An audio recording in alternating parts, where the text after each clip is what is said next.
봄비 내리는 과거길, 한 선비가 주막에서 기생을 만났습니다. 그녀가 건넨 것은 술잔 하나와 시 한 수였지요. 이 시를 잊지 마시오. 그런데 놀랍게도 그 시가 과거 시험 문제와 닮아 있었습니다. 이것은 부정인가 아니면 운명인가? 선비는 결단을 내려야 했습니다. 합격의 길을 택할 것인가 아니면 스스로의 양심을 지킬 것인가? 하지만 그보다 먼저 그는 자신의 마음과 마주해야 했습니다. 기생과 선비, 결코 이루어질 수 없는 두 사람 사이에 피어난 은밀한 정을 말이지요. 과거길에 만난 기생이 남긴 한 수의 시, 지금 그 이야기를 시작하겠습니다. 안녕하세요. 옛날 이야기를 들려드리는 월야록입니다. 오늘 밤도 월야록과 함께 조용한 이야기 한 편 만나보세요. 옛날 옛적 숙종 대왕께서 나라를 다스리시던 시절의 일입니다. 봄비가 촉촉이 내리는 삼남대로에는 과거를 보러 한양으로 향하는 선비들의 발길이 끊이질 않았지요. 그의 봄은 유난히 비가 많이 내렸습니다. 하늘은 마치 선비들의 앞날을 시험이라도 하려는 듯 쉬지 않고 빗줄기를 쏟아냈지요. 지늘길은 질척거렸고 갓을 쓴 선비들의 옷자락은 이미 진흙투성이가 되어 있었습니다. 한강 남쪽 주막촌에 이르렀을 때는 해가 뉘엿뉘엿 넘어가던 참이었습니다. 하늘은 이미 먹빛으로 어두워졌고 비는 더욱 굵어져 천둥 소리까지 울려 퍼졌지요. 젖은 갓을 쓴 선비들은 서둘러 주막으로 들어섰습니다. 당쟁이 심하던 시절이었습니다. 남인과 서인, 노론과 소론이 끊임없이 다투었지요. 하지만 과거만은 여전히 선비들에게 유일한 출로였습니다. 신분을 뛰어넘을 수 있는 유일한 길이었지요. 그 길 위에서 한 선비의 운명도 함께 젖어들고 있었습니다. 그중 한 선비가 있었으니 이름은 이도겸이었습니다. 28배 나이 몰락한 양반가의 서자로 태어난 도겸은 집안의 모든 기대를 홀로 짊어지고 과거길에 올랐지요. 수척한 얼굴이었으나 눈빛만은 맑고 단정했습니다. 키는 보통이었으나 자세가 고닫고 비록 옷은 남루했지만 그 속에 담긴 기품만은 감출 수 없었지요. 고집스러운 성품이었습니다. 한번 마음먹은 일은 끝까지 해내는 성격이었지요. 하지만 인정이 깊어 남의 어려움을 그냥 지나치지 못했습니다. 무엇보다 시문에 밝았습니다. 어려서부터 글을 좋아해 밤낮으로 책을 읽었고 시를 짓는 것이 그의 유일한 낙이었지요. 병약한 어머니를 고향에 남겨둔 채 이미 세상을 뜬 아버지의 뜻을 이어 과거에 응시하러 가는 길이었습니다. 어머니는 도겸을 떠나보내며 눈물을 흘렸습니다. 도겸아, 내 아버지의 한을 풀어다오. 서자라는 이유로 평생 서름을 받았던 아버지의 한을 말이다. 도겸은 그 말을 가슴 깊이 새겼습니다. 반드시 급제하여 어머니를 편안히 모시겠다고 다짐했지요. 주막에 들어서자 여러 얼굴들이 도겸의 눈에 들어왔습니다. 대부분 과거를 보러 가는 선비들이었지요. 그 중에서도 눈에 띄는 이가 있었으니 같은 고을 출신인 박윤우였습니다. 정실 양반 자제인 그는 화려한 옷을 입고 있었고 시종 둘을 데리고 있었지요. 박윤우는 도겸을 발견하고는 비웃는 듯한 눈길로 바라보았습니다. 이게 누구냐? 서자 도겸이 아닌가. 과거를 보러 온다고 하더니 정말이었구나. 하하, 제 주제도 모르고. 도겸은 참았습니다. 대꾸하면 시비만 커질 뿐이었지요. 그는 고개를 숙이고 구석 자리로 향했습니다. 한쪽 구석에는 늙은 역졸 하나가 막걸리를 홀짝이고 있었습니다. 세파에 지친 듯한 얼굴이었으나 눈빛만은 예사롭지 않았지요. 역졸은 도겸을 보더니 고개를 끄덕였습니다. 그리고 주막 안쪽에서는 희미한 검은고 소리가 들려왔습니다. 은은하면서도 애절한 소리였지요. 도겸은 알지 못했습니다. 그 소리와 함께 자신의 운명이 완전히 달라지리라는 것을 말이지요. 도겸은 구석자리에 앉아 젖은 옷을 말렸습니다. 비를 피해 들른 주막이었지만 어딘지 모르게 불안한 기운이 감돌았지요. 주막 주인이 따뜻한 술과 안주를 가져왔습니다. 도겸은 주머니를 뒤져 얼마 남지 않은 돈을 꺼냈습니다. 과거를 보고 돌아갈 때까지 아껴 써야 할 돈이었지요. 낯선 시선들이 느껴졌습니다. 여기저기서 낮은 웃음소리가 새어나왔습니다. 주로 박윤우 일행에서 나는 소리였지요. 도겸은 신경 쓰지 않으려 했지만 귀에 거슬렸습니다. 그때였습니다. 검은고 소리가 점점 가까워졌습니다. 선율이 바뀌었지요. 처음에 애절함이 사라지고 이제는 부드럽고 감미로운 소리로 변했습니다. 이윽고 한 여인이 모습을 드러냈습니다. 기생이었습니다. 도겸의 숨이 멎었습니다. 그녀는 그가 평생 본 여인 중 가장 아름다웠지요. 하지만 그 아름다움에는 슬픔이 깃들어 있었습니다. 마치 시든 꽃잎처럼 아름다우면서도 애처로운 무언가가 있었습니다. 기생은 천천히 걸어 나오며 입을 열었습니다. 목소리는 검은고 소리만큼이나 아름다웠지요. 봄비에 젖은 버들가지, 누구를 위해 푸르른가. 도겸의 가슴이 이유 없이 두근거렸습니다. 그 시 한 구절이 마음 깊은 곳을 건드렸던 것이지요. 기생은 주막 안을 천천히 둘러보았습니다. 여러 선비들이 그녀를 쳐다보았지요. 하지만 그녀의 시선은 오직 한 사람, 도겸에게만 머물렀습니다.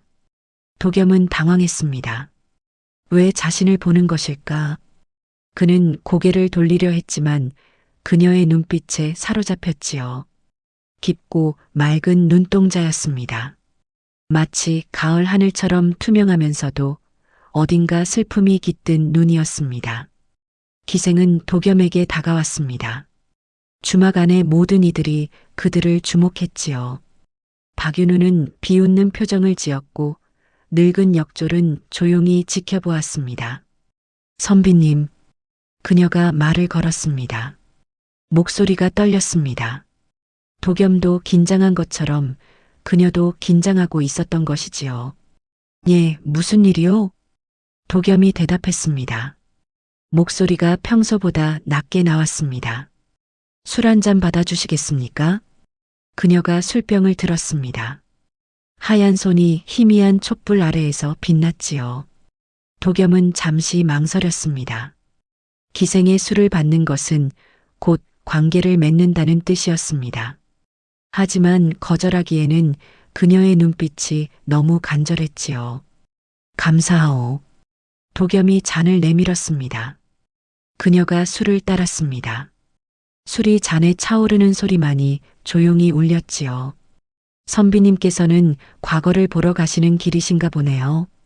그렇소이다. 그런데 어찌 아시오? 이 주막을 지나는 이들은 모두 같은 길을 가지요. 그녀가 미소 지었습니다. 그 미소에는 씁쓸함이 담겨 있었습니다. 선비님의 눈빛을 보니 각별한 뜻이 있으신 듯하여 여쭈어 보았습니다. 소녀는 매화라고 합니다. 매화라. 아름다운 이름이요. 도겸이 말했습니다. 그러자 매화의 눈빛이 흔들렸지요. 이름만 아름답습니다.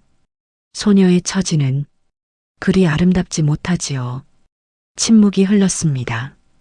도겸은 무슨 말을 해야 할지 몰랐습니다. 매화도 말이 없었지요. 하지만 그 침묵은 불편하지 않았습니다. 오히려 편안했습니다. 마치 오래전부터 알던 사이처럼 말하지 않아도 서로를 이해하는 듯한 기분이었지요. 선비님, 매화가 다시 입을 열었습니다. 선비님께서는 서자이신가요? 도겸은 깜짝 놀랐습니다. 어떻게 아는 것일까? 어찌 아시오?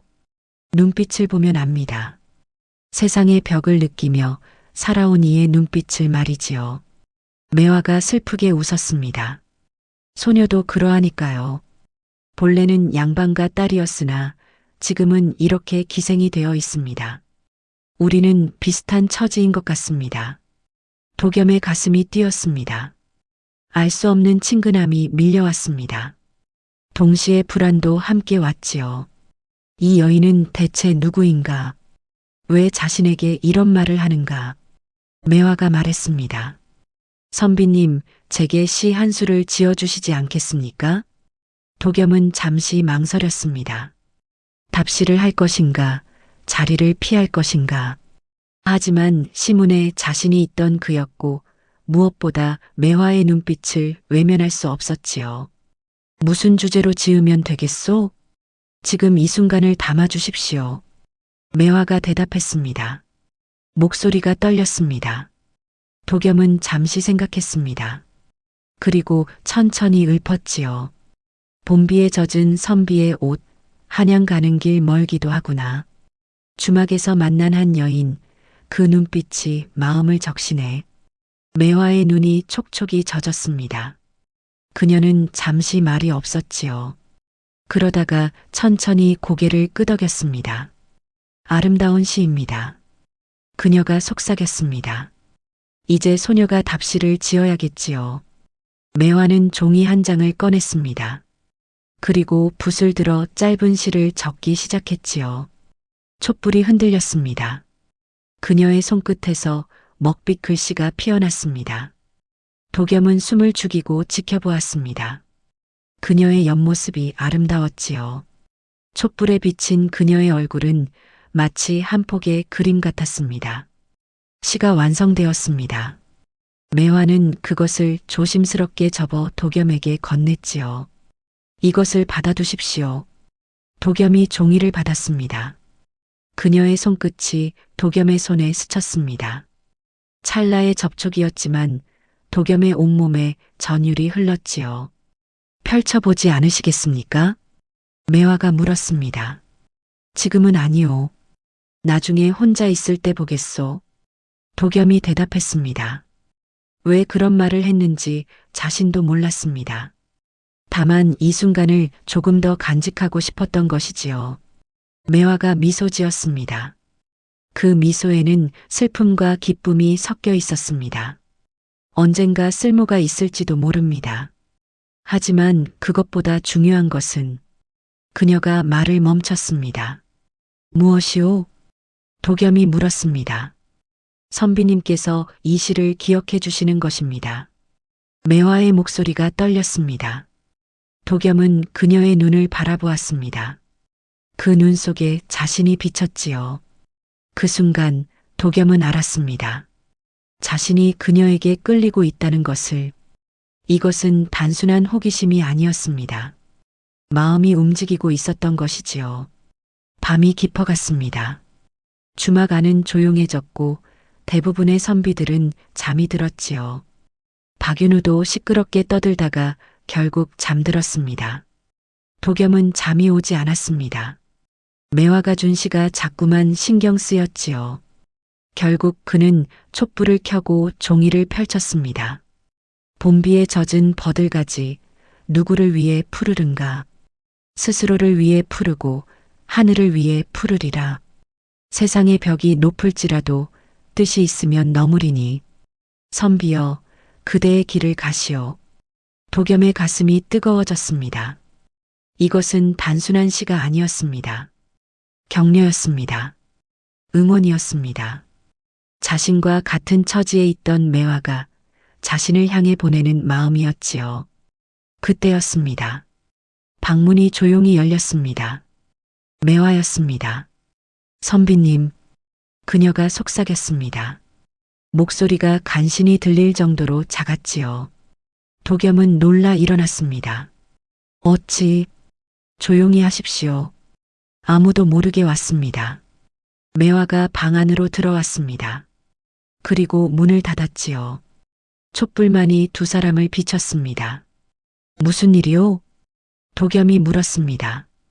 가슴이 두근거렸습니다. 할 말이 있어서 왔습니다. 매화가 도겸 가까이 다가왔습니다. 그녀의 향기가 코끝에 스쳤지요. 은은한 매화 향이었습니다. 선비님, 그 시를 잊지 마시오. 잊지 않겠소. 때가 되면 그 뜻을 알게 될 것입니다. 도겸은 묻고 싶었습니다. 무슨 뜻이냐고, 왜 자신에게 이런 말을 하느냐고. 하지만 입이 떨어지지 않았습니다. 매화가 도겸의 손을 잡았습니다. 따뜻한 손이었지요. 선비님께서는 좋은 분입니다. 소녀가 만난 선비들 중 가장 진실한 눈을 가지셨습니다. 매화낭자. 도겸의 목소리가 떨렸습니다. 소녀는 선비님께서 꼭 급제하시기를 바랍니다. 그래서 이 시를 드리는 것입니다. 하지만 그녀가 말을 멈췄습니다. 눈물이 그녀의 눈가에 맺혔지요. 하지만 소녀가 더 바라는 것은 선비님께서 소녀를 기억해 주시는 것입니다. 이 못난 기생을 말이지요. 도겸의 가슴이 미어졌습니다. 그는 매화의 손을 꽉 잡았습니다. 잊지 않겠소. 결코 잊지 않을 것이오. 매화가 미소 지었습니다. 눈물과 함께 짓는 미소였지요. 고맙습니다. 그녀가 몸을 일으켰습니다. 그리고 문을 향해 걸어갔지요. 도겸은 붙잡고 싶었습니다. 하지만 그럴 수 없었습니다. 신분의 벽이 두 사람 사이를 가로막았지요. 문이 열렸습니다. 매화가 돌아보았습니다. 선비님, 부디 몸 건강히 과거를 보십시오. 그리고 그녀가 잠시 망설이다가 말했습니다. 다시 만날 수 있기를 바랍니다. 문이 닫혔습니다. 매화는 사라졌지요. 도겸은 그 자리에 한참을 서 있었습니다. 그녀의 향기가 아직 남아 있었습니다. 그의 손에는 그녀의 온기가 남아 있었지요. 적도 아군도 아닌 미묘한 거리가 두 사람 사이에 남았습니다. 하지만 도겸은 알았습니다. 이것은 단순한 만남이 아니라는 것을, 운명이라는 것을 말이지요. 이튿날 도겸은 한양 과거장에 도착했습니다. 웅장한 건물 앞에 수많은 선비들이 모여 있었지요. 도겸은 긴장했습니다. 하지만 매화의 시를 떠올리며 마음을 가다듬었습니다. 그런데 입구에서 뜻밖의 일이 벌어졌지요. 이도겸이라 하였느냐? 신분을 다시 확인해야겠다. 관리가 도겸을 불러 세웠습니다. 무슨 문제가 있습니까? 서자라는 이유로 신고가 들어왔다. 과거 응시 자격을 재확인해야 한다. 도겸은 박윤우를 떠올렸습니다. 그의 짓이 분명했지요. 소인은 정당한 자격을 갖추었습니다. 도겸이 침착하게 대응했습니다. 논리적으로 설명하고 필요한 문서를 제시했지요. 하지만 세상의 벽은 높았습니다. 신분이라는 것이 얼마나 큰 장벽인지 뼈저리게 느꼈습니다. 한참을 기다린 끝에 가까스로 입장을 허락받았습니다. 하지만 도겸의 마음은 이미 무거워져 있었지요. 과거장 안으로 들어서며 그는 매화를 떠올렸습니다. 그녀도 이런 벽 때문에 기생이 되었을 것입니다. 그 생각을 하니 가슴이 아팠지요. 과거 시험이 시작되었습니다. 문제가 발표되자 도겸은 깜짝 놀랐지요. 봄날의 새싹은 누구를 위해 돋아나는가? 이에 대한 그대의 견해를 논하라. 매화가 남긴 시와 시험 문제가 닮아 있었던 것입니다. 버들가지가 푸른 것과 새싹이 돋는 것, 주제가 거의 같았지요. 우연이라고 하기에는 너무나 비슷했습니다. 도겸은 혼란스러워졌습니다. 이것이 정말 우연일까? 아니면 누군가 일부러 시험 내용을 흘린 것일까? 그는 매화가 남긴 시를 다시 꺼내보았습니다. 해석하려 애를 썼지요. 스스로를 위해 푸르고 하늘을 위해 푸르리라. 이 구절이 답인 것 같았습니다. 하지만 명확한 답은 아니었지요. 힌트만 있을 뿐이었습니다. 도겸은 고민에 빠졌습니다. 이 시를 참고해야 하는가 아니면 완전히 무시해야 하는가. 그때 매화의 얼굴이 떠올랐습니다. 그녀의 눈빛, 그녀의 미소, 그녀의 따뜻한 손길. 긴장감이 온몸을 감쌌습니다. 하지만 동시에 이상한 확신도 들었지요. 매화는 자신을 해치려는 것이 아니라 돕고 싶어 하는 것이라는 확신이었습니다. 시험을 치르는 동안에도 도겸은 자꾸만 매화를 떠올렸습니다. 그녀의 눈빛이 생각났습니다. 슬프면서도 아름다운 그 눈동자, 그 속에 비친 자신의 모습이 떠올랐지요. 그녀가 읊은 시어들이 귓가에 맴돌았습니다.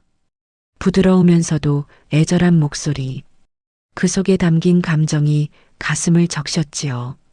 밤에 그녀가 찾아왔을 때의 기억이 생생했습니다. 그녀의 향기, 그녀의 손길, 그녀의 눈물. 도겸은 내적 갈등을 겪었습니다. 기생과의 인연을 마음에 두는 것이 옳은 일인가?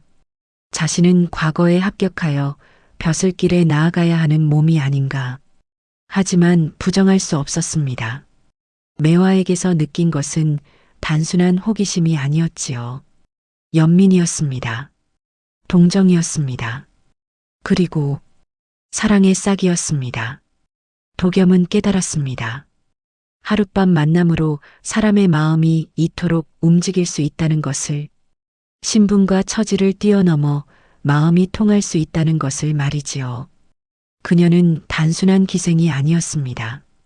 시문에 밝고 깊은 뜻을 품은 여인이었습니다. 본래 양반가 딸이었다는 그녀의 말이 이해가 되었지요. 도겸의 마음속에 은근한 정이 자라나기 시작했습니다. 꽃봉오리가 조금씩 피어나듯 그의 마음도 조금씩 열려갔지요. 시험지에 답을 쓰면서도 그는 매화를 생각했습니다. 다시 만날 수 있을까? 그녀는 지금 무엇을 하고 있을까? 그리고 결심했습니다. 이번 과거에 꼭 합격하여 당당하게 그녀를 다시 찾아가겠다고 말이지요. 시험이 끝난 후 박윤우가 도겸을 찾아왔습니다. 비웃는 표정이었지요. 이도겸, 내가 부정을 저질렀다는 소문이 있더구나. 도겸은 깜짝 놀랐습니다. 무슨 헛소리요? 나는 떳떳하게 시험을 치렀소. 주막에서 기생에게 시험 문제를 미리 들었다는 증언이 있다. 조사를 받아야 할 것이다. 박윤우의 모함이었습니다. 도겸은 분노했지만 어떻게 해볼 도리가 없었지요. 관리들이 도겸을 불러 조사를 시작했습니다. 주막에서 기생 매화와 만난 것이 사실이냐? 예, 그렇습니다. 하지만 시험 내용에 대해서는 일체 이야기하지 않았습니다. 그녀가 시 한 수를 주지 않았느냐? 예, 주었습니다. 하지만 그것은 격려의 시였을 뿐입니다. 도겸은 매화가 준 시를 보여주었습니다. 관리들은 시를 보고 고개를 갸웃거렸지요. 이 시가 시험 문제와 유사하다는 것을 부정할 수 있느냐? 우연입니다. 봄날의 새싹과 푸른 버들가지는 흔한 소재입니다. 도겸은 시문 실력으로 정면 돌파하기로 했습니다. 자신의 답안이 단순히 매화의 시를 베낀 것이 아니라 독창적인 사고를 담고 있음을 증명하려 했지요. 하지만 결과를 알 수 없는 상황이었습니다. 박윤우는 계속 모함을 일삼았고 도겸은 궁지에 몰렸습니다. 가장 괴로운 것은 이 일로 매화에게까지 피해가 갈까봐 두려웠다는 점이었습니다. 그녀는 단지 선의로 격려해 주었을 뿐인데 이것이 문제가 될 줄이야. 도겸은 밤새 잠을 이루지 못했습니다. 그날 밤 늙은 역졸이 도겸을 찾아왔습니다. 선비님, 제가 아는 것을 말씀드리겠습니다. 역졸은 매화의 비밀을 알려주었지요. 그 기생 매화는 본래 사대부가의 딸이었습니다. 이름은 윤매화. 아버지는 형조 참판을 지낸 윤대감이었지요. 도겸은 숨을 죽이고 들었습니다. 하지만 10년 전 영모 사건에 연루되어 집안이 몰락했습니다. 윤대감은 사형을 당했고 가족들은 뿔뿔이 흩어졌지요. 매화는 관노가 되는 것을 피해 스스로 기생이 되었습니다. 그래서 그토록 시문에 능했던 것이로구나. 도겸이 탄식했습니다. 예. 어려서부터 학문을 배웠고 특히 시에 재능이 있었다 합니다. 하지만 이제는 그 제주도 기생의 기회로 쓰일 뿐이지요. 역졸이 한숨을 쉬었습니다. 선비님, 매화가 선비님께 시를 준 것은 다른 뜻이 있어서가 아닙니다. 그저 같은 처지의 선비를 돕고 싶었던 것뿐입니다.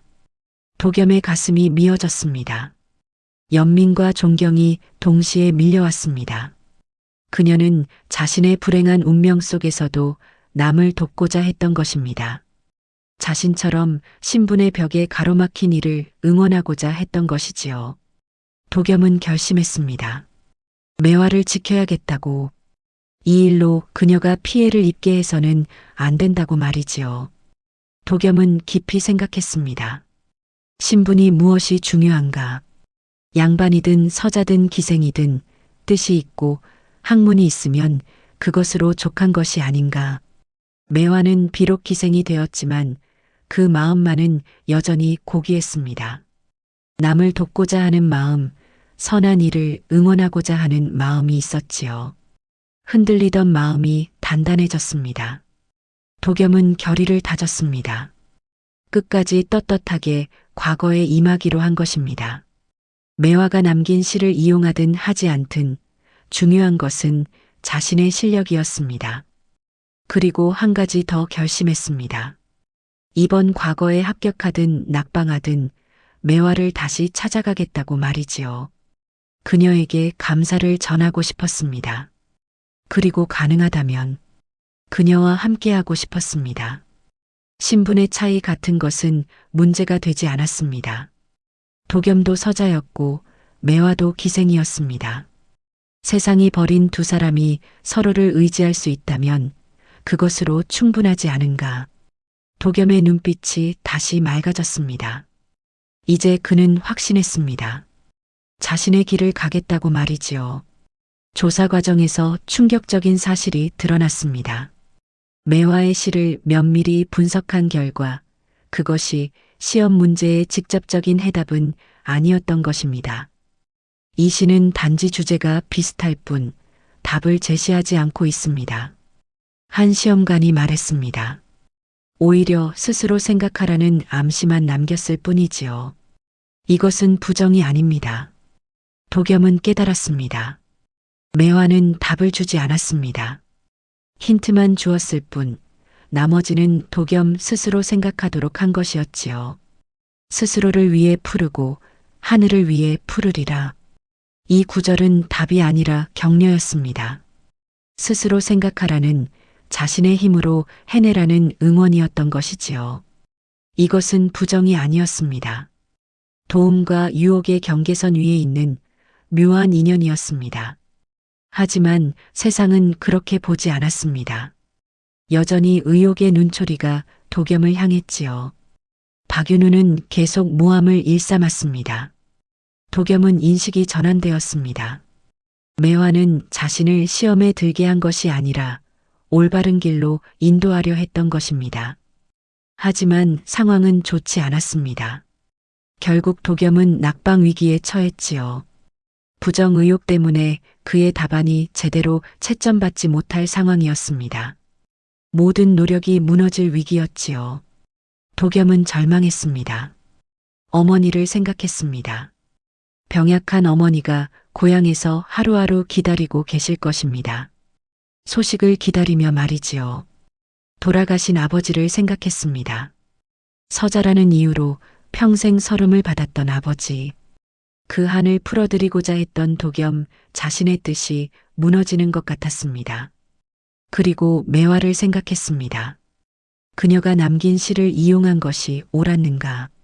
아니, 애초에 받아들인 것 자체가 잘못이었는가? 내적 갈등이 극에 달했습니다. 밤새 잠을 이루지 못했지요. 방안을 서성이며 도겸은 매화의 시를 계속 읽고 또 읽었습니다. 그녀의 얼굴이 떠올랐습니다. 그녀의 눈빛, 그녀의 미소, 그녀의 눈물. 다시 만날 수 있기를 바랍니다. 그녀가 마지막으로 남긴 말이 귓가에 맴돌았습니다. 도겸은 울었습니다. 처음으로 눈물을 흘렸지요. 억울함 때문이 아니었습니다. 매화를 다시 만날 수 없을 것 같다는 슬픔 때문이었습니다. 다음 날 도겸은 결단을 내렸습니다. 재시험의 기회가 주어졌을 때 그는 매화의 시를 전혀 인용하지 않기로 했습니다. 오로지 자신의 생각과 글로만 답안을 작성하기로 한 것이지요. 합격 가능성을 스스로 낮추는 행동이었습니다. 매화의 시를 적절히 활용하면 더 좋은 답안을 쓸 수 있었지만 도겸은 거부했습니다. 떳떳함을 잃으면 비록 합격한다 해도 무슨 소용이 있겠는가. 그는 자신의 양심을 지키기로 한 것입니다. 희생을 감수하면서라도 말이지요. 그리고 또 하나 이유가 있었습니다. 매화에게 누를 끼치고 싶지 않았던 것입니다. 그녀의 순수한 마음이 부정으로 오해받는 것을 원하지 않았지요. 도겸은 답안을 작성했습니다. 자신의 생각을 담았습니다. 세상의 새싹은 누구를 위해 돋아나는가? 스스로를 위해서도 세상을 위해서도 돋아난다고 썼습니다. 신분의 벽이 있어도 뜻이 있으면 넘을 수 있다고 썼습니다. 자신과 매화의 이야기를 담아 말이지요. 답안을 제출하고 나오는 도겸의 얼굴은 오히려 평온했습니다. 비록 결과가 어찌 될지 몰라도 떳떳했습니다. 그리고 한 가지 더 결심했습니다. 결과가 나오는 대로 주막으로 돌아가 매화를 찾겠다고 말이지요. 채점이 시작되었습니다. 시험관들은 도겸의 답안과 박윤우의 답안을 나란히 놓고 비교했지요. 박윤우의 답안은 화려했습니다. 전형적인 양반과 자제의 글이었습니다. 문장이 유려하고 고사를 적절히 인용했지요. 하지만 형식에 치우쳐 있었습니다. 도겸의 답안은 소박했지만 진심이 담겨 있었습니다.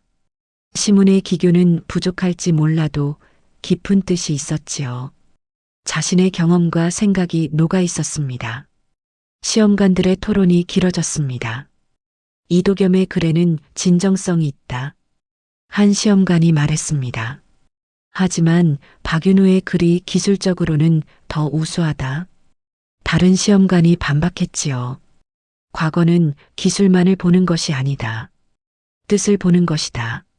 하지만 부정 의혹이 있지 않은가. 그것은 이미 해명되지 않았는가. 기생의 시는 답을 준 것이 아니다. 긴 침묵이 흘렀습니다. 도겸은 밖에서 기다렸습니다. 낙방하면 모든 것을 잃게 됩니다. 집안의 희망도 어머니에 대한 효도도 모두 물거품이 되는 것이었지요. 그리고 매화와의 약속도 지킬 수 없게 됩니다. 떳떳하게 그녀를 찾아갈 수 없게 되는 것이었습니다. 긴장된 순간이 계속되었습니다. 해가 저물어 갔습니다. 그때 예상치 못한 일이 벌어졌습니다. 박윤우의 부정이 적발된 것입니다. 그가 실제로 시험 문제를 미리 빼돌렸다는 증거가 발견되었지요. 박윤우의 시종 중 한 명이 양심의 가책을 느끼고 자백한 것이었습니다. 돈을 주고 시험 관리를 매수했다는 사실이 드러났지요. 아이러니했습니다. 도겸을 부정으로 모함했던 박윤우가 진짜 부정을 저지른 것이었습니다. 매화의 시는 시험 유출과 전혀 관계가 없었습니다. 그저 우연히 비슷한 주제를 다룬 것일 뿐이었지요. 아니, 우연이 아니었습니다. 봄날의 새싹과 버들가지는 흔한 소재였던 것입니다. 도겸이 처음 주막에서 들었던 모호한 구절의 의미가 이제야 명확해졌습니다. 봄비에 젖은 버들가지, 누구를 위해 푸르른가. 그것은 시험 문제가 아니었습니다. 도겸 자신을 향한 격려였던 것이지요. 어려운 환경 속에서도 푸르게 자라나라는, 포기하지 말라는 뜻이었습니다. 매화는 도겸의 마음을 알았던 것입니다. 서자로서의 서름, 신분의 벽을 뛰어넘고자 하는 간절함을 말이지요. 같은 처지였기에 이해할 수 있었습니다. 그래서 응원해주고 싶었던 것이었지요. 복선이 모두 회수되는 순간이었습니다. 미스터리가 풀렸습니다. 결과가 발표되었습니다. 도겸은 장원은 아니었지만 당당히 급제했습니다. 그의 진심 어린 글이 시험관들의 마음을 움직인 것이었지요. 박윤우는 부정행위로 영구히 과거 응시 자격을 박탈당했습니다. 그의 집안도 망신을 당했지요. 도겸은 기뻤습니다. 하지만 그 기쁨은 오래가지 않았습니다. 한편으로는 매화를 다시 만나고 싶었기 때문이었지요. 감사 인사를 전하고 싶었습니다. 그녀의 격려가 없었다면 이 자리까지 오지 못했을 것입니다. 그리고 고백하고 싶었습니다. 하룻밤 만남이었지만 그녀를 잊을 수 없다고, 함께하고 싶다고 말이지요. 도겸은 서둘러 주막으로 향했습니다. 가슴이 두근거렸습니다. 하지만 주막에 도착했을 때 매화는 이미 떠난 뒤였습니다. 기생 매화를 찾는데요. 아, 그 기생이라면 며칠 전에 떠났소. 어디로 갔는지는 모르겠소. 주막 주인이 대답했습니다. 도겸의 가슴이 무너졌습니다. 매화는 조용히 흔적도 없이 사라져버렸던 것이지요.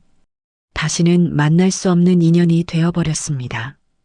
도겸은 주막 밖에 서서 하늘을 바라보았습니다. 봄비가 내리고 있었습니다. 그날처럼 말이지요. 세월이 흘렀습니다. 도겸은 벼슬길에 올라 어머니를 편안히 모셨지요. 그의 서재에는 여전히 그 시 한 장이 남아 있었습니다. 매화가 남긴 시였습니다. 봄비에 젖은 버들가지, 누구를 위해 푸르른가. 스스로를 위해 푸르고 하늘을 위해 푸르리라. 세상의 벽이 높을지라도 뜻이 있으면 너무리니. 선비여, 그대의 길을 가시오. 도겸은 자주 그 시를 읽었습니다. 읽을 때마다 매화가 떠올랐지요. 그녀의 얼굴, 그녀의 눈빛, 그녀의 미소, 그리고 그녀가 남긴 따뜻한 손길. 도겸은 깨달았습니다. 사람을 시험에 들게 하는 것은 재능이 아니라 마음이라는 것을 말이지요. 진정한 격려는 답을 주는 것이 아니라 스스로 답을 찾도록 돕는 것이라는 것을 알았습니다. 벼슬길에서도 그는 종종 그 시를 떠올렸습니다. 어려운 결정을 내려야 할 때, 시련에 부딪힐 때마다 말이지요. 그리고 매화를 생각했습니다. 그녀는 지금 어디서 무엇을 하고 있을까?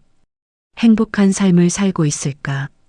도겸은 매화를 잊지 않았습니다. 평생 잊지 못했지요. 어느 봄날 도겸은 다시 그 주막을 찾았습니다. 혹시나 하는 마음에서였지요. 하지만 매화는 없었습니다. 주막 주인도 바뀌어 있었고 그녀의 흔적은 어디에도 없었습니다. 다만 주막 뒤편에 매화나무 한 그루가 자라고 있었습니다. 활짝 핀 매화꽃이 바람에 흔들리고 있었지요. 도겸은 그 앞에 서서 오래 바라보았습니다. 그리고 속으로 말했습니다. 매화낭자, 당신이 어디에 계시든 행복하시길 바라오. 당신 덕분에 이 도겸이 오늘이 있소. 평생 잊지 않겠소. 봄비 내리던 과거길, 그 하룻밤의 인연은 다시 돌아오지 않았습니다.